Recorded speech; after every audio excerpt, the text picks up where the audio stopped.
Wala akong intention na manakot. Yung sa akin, babala lang yon.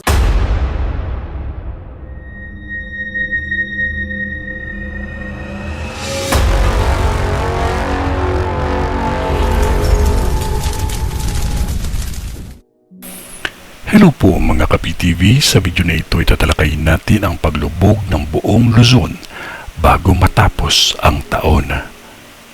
Pero kung ikaw ay hindi pa nakasubscribe sa aking channel, baka naman.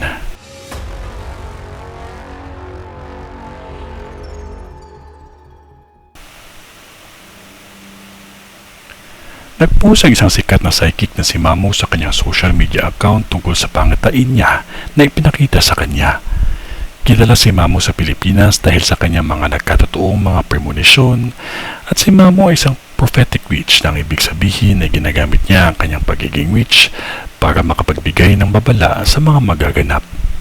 Si Mamo din ay naitampok na sa kapuso mo Jessica Soho dahil sa kanyang mga tahasang banggit sa kanyang mga premonition.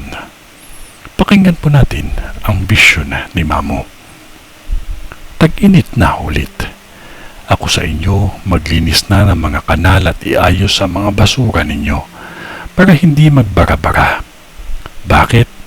Pwede tayong ulanin ng 6 na araw na dire-diretso na pwedeng lumubog ang mga lugar ng NCR, North Central Luzon, kasama na din ang South Visayas. So sa mga matataas na lugar, posible din na dadanasin ninyo ito. Kailan ito magaganap? Ngayong bago matapos ang taon. Kung ano man yun ay wala pa rin makakatalo sa taimtim na panalangin natin sa Diyos amang makapangyarihan sa lahat, kaya magtiwala naman po tayo sa Kanya kasi mahal niya po tayo.